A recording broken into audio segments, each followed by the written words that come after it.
Hi there, my name is Cudabear. I've been playing RuneScape on and off for about 16 years now. During that time I've had lots of different kinds of restricted accounts, but I've never played an unrestricted main since 2011. That will change today. My goal is to build my new account to endgame content as fast as possible via routing and macro efficiency. Are you ready to jump in? Let's continue with Macroefficient main. Hello there, I see you. And welcome to Macroefficient main, episode 7. By the way, if you haven't gotten your COVID-19 vaccine, please go get it. Thank you, that's all. In the last episode, we finished up a bunch more quests, including a lot of the annoying Moritania quests, almost up to 150 quest points. In addition to that, I also have been doing a lot of pest control, up to 58 ranged already from that, and I think I'm hovering around 300 or 350 pest points, so practically over a third of the way to the void goal there. So today is going to be a relatively simple day. We're just going to be doing more questing. There's a long series of quests that are completable now based on my stats and prerequisites, so that's what we'll be doing. But first, a small upgrade. Someone in the comments in the last episode recommended getting a bottomless compost bucket. I had been stuck in the Iron Man mindset and didn't realize that this was actually tradable. So it is 100% worth it as an upgrade, as it allows your compost charges to count for 2 instead of 1, so it saves a lot of money over time. And the bucket itself is absolutely dirt cheap. Do you get it? Do you get it? Dirt cheap? Because it's a compost bucket? Alright, so checking the health of this orange tree here actually puts me up to 45 farming, which on the surface seems like a pretty big level, as it allows me to enter the farming guild low tier, but the unfortunate part is on a main account, that doesn't get you a whole lot. The low level farming part of the guild only has a couple of patches which aren't that useful to me. I'm never really going to make my own compost because it's so easy to buy, and the low level seed contracts have an average value of about 8k, which in my opinion doesn't make it worth doing them.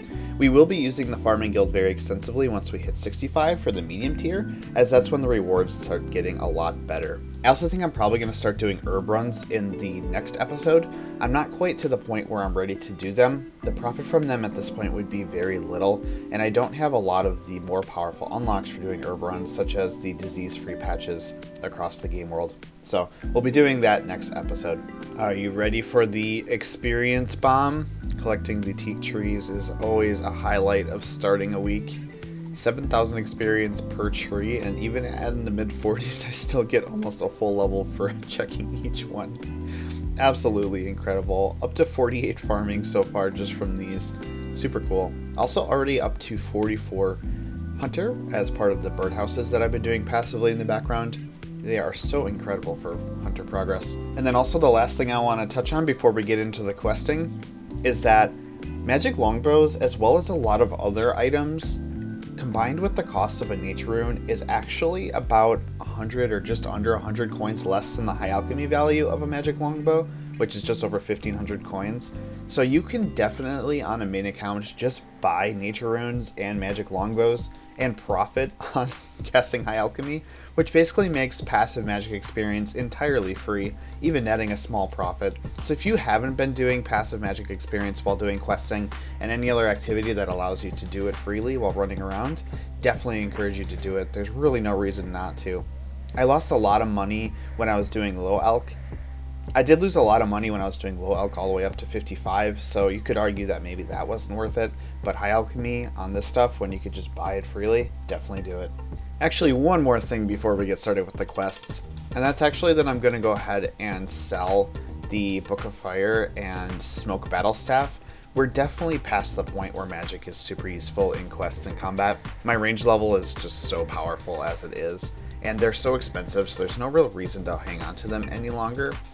One person had a really nice suggestion in the comments, and that's actually to use the Tome of Water instead of the Tome of Fire for this kind of edge casey beginning of game questing and damage dealing and that kind of stuff. It's so much cheaper than the Tome of Fire, but you still get a 50% damage increase on the water spells, so that is a good intermediary point. And the Smoke Battle Staff can be combined with it as well if you do want that extra 10% damage from that. Okay, all that said, whoa, I'm in a wall. Okay, all that said, we're finally going to go ahead and jump into the first quest for today, the Tower of Life. Let's do it.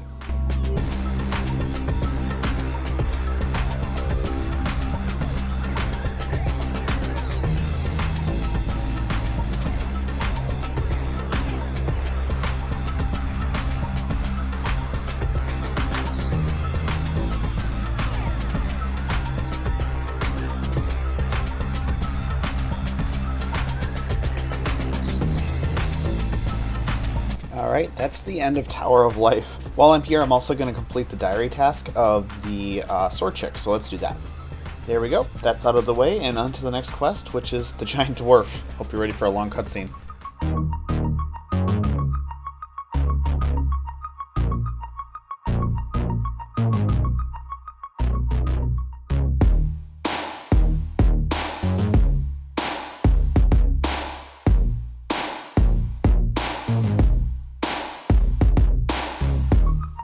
Ooh, there's the end of the giant dwarf, which is a bit of a long one, but it has a lot of individual small experience rewards, so I get a lot of level ups from it, which is pretty awesome. Alright, next is actually one that we need to start, and then we'll have to come back to after it's partway done, and that's Forgettable Tale.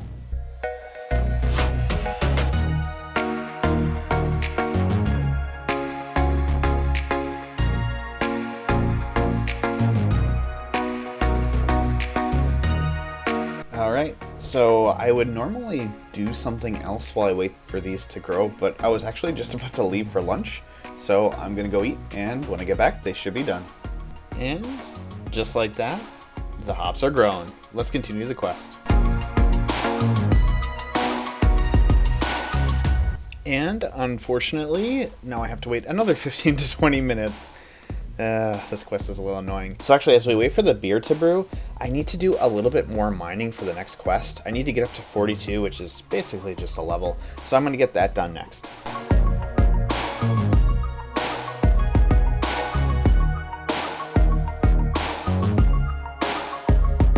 Alright, bingo, 42 mining done. And just like that, our beer is fermented, so let's go ahead and continue the quest.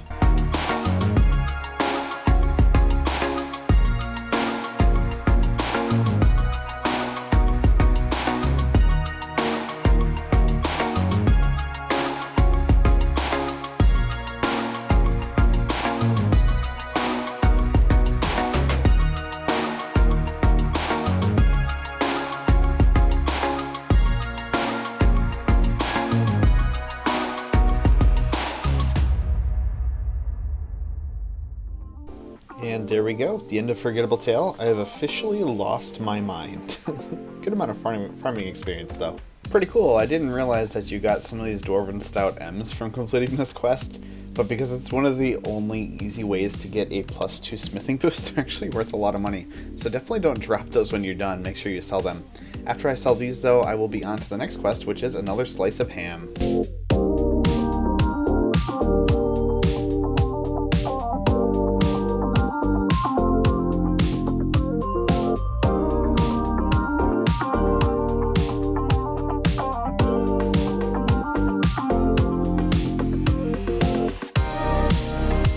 So I actually didn't realize how fast you can get through that stealth section with the quest guide, because it skips like a whole step you would normally do.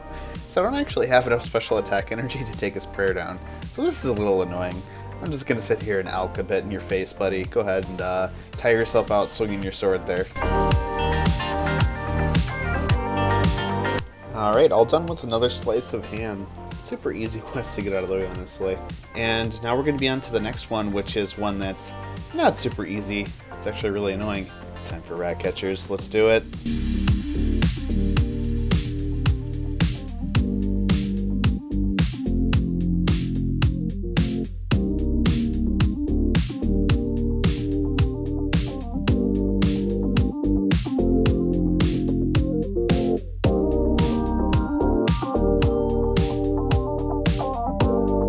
Whew, there's the end of that one.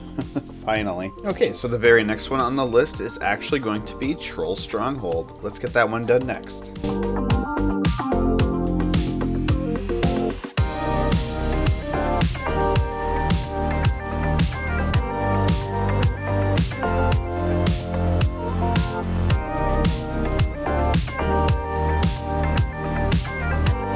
Alright, that's the end of Troll Stronghold. Pretty easy, pretty straightforward. Begins the Troll quest line, and allows us to begin the next quest, which is actually going to be Troll Romance.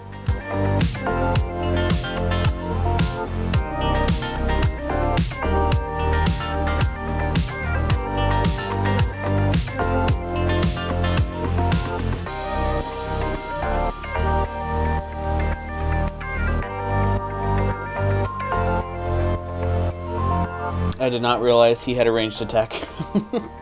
This is my downfall. I never bring enough food.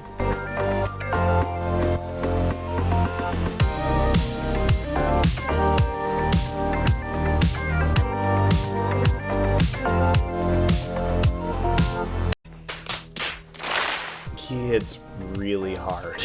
I'm having troubles.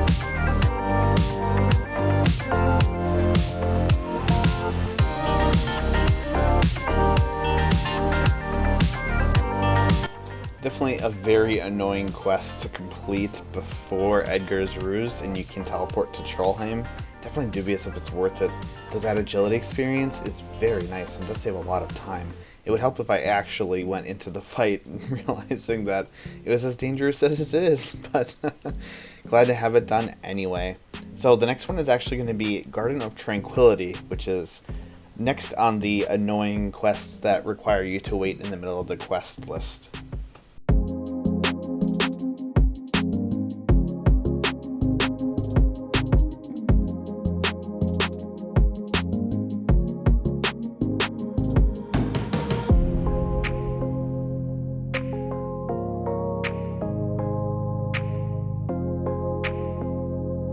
While the allotment and flower patches I planted grew to get the rest of the seeds for this quest, I'm actually going to knock out one other small quest on the side, and that's actually going to be the Corsair Curse. So let's do that next.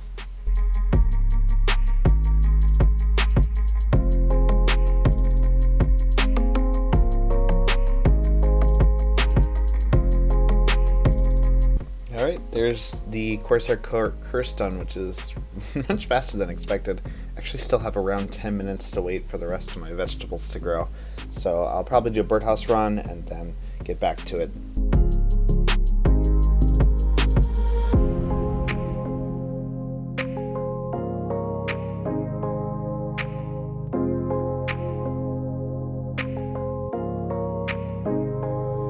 Whew, end of Garden of Tranquility.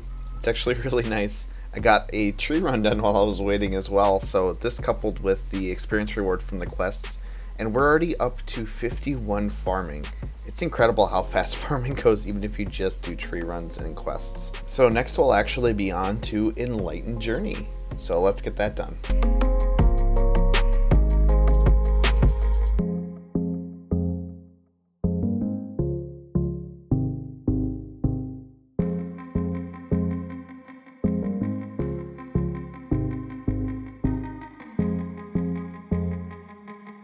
Alright, that's the end of Enlightened Journey, which is pretty much just a huge item fetch quest, unfortunately, but still glad to have it done. Now we're actually going to be moving back to Zeah for the Ascent of Arceus, which is something I prepped for earlier, as you remember, with runecrafting, so let's do that next.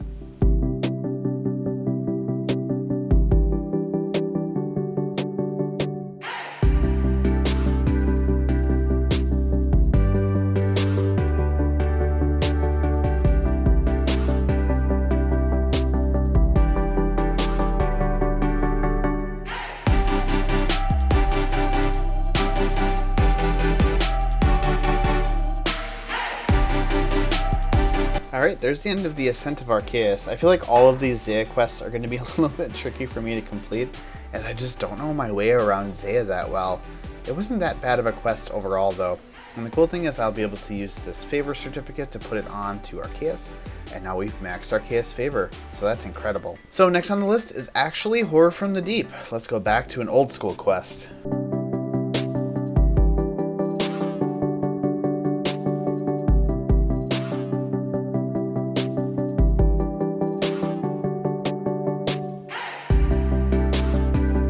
I always forget how sudden this one ends.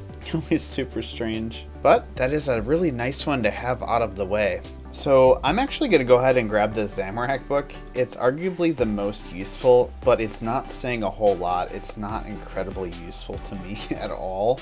But because the pages have become so cheap, I may as well grab the best one. If I need to, I'll fill it, and obviously I can come back here at any time and buy the rest if I want to use a different one. It's only like 100k to fill this thing, it's ridiculous. I remember back when it was 4 million to fill this thing. Okay, next on the Optimal Quest Guide is actually going to be another recipe for Disaster Part, which is going to be Freeing Evil Dave, which is probably my least favorite part, but let's get it done.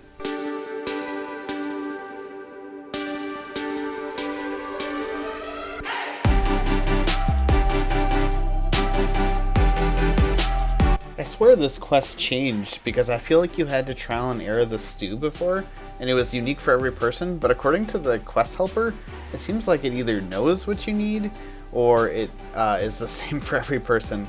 Also, in addition to that, I feel like Evil Dave was supposed to eat the first stew and I got it right, so I'd have to make another one.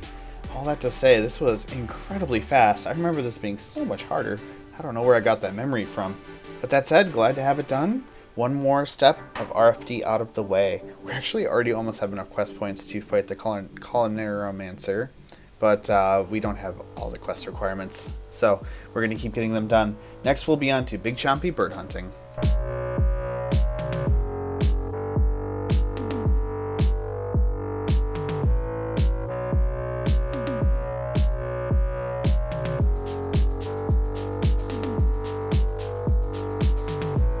And nice easy quest. Always really nice to do this one with a high range level as it makes it a little bit easier. But yeah, nice and easy. Now we're going to move on to Zogre Flesh Eaters, which is not quite as easy.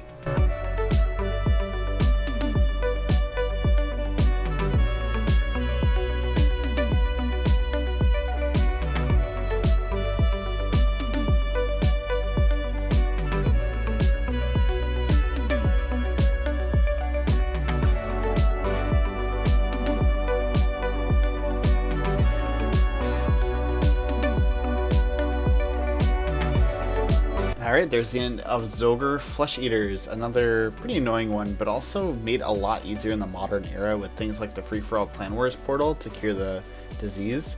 Honestly, not too bad.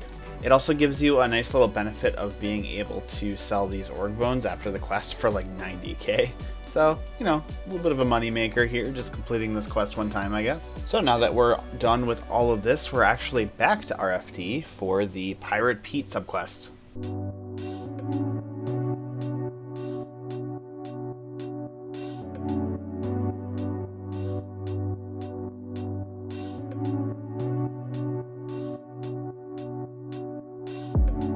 And there we are, we have successfully freed Pirate Pete, and we are done with just about half of the R.F.D subquests.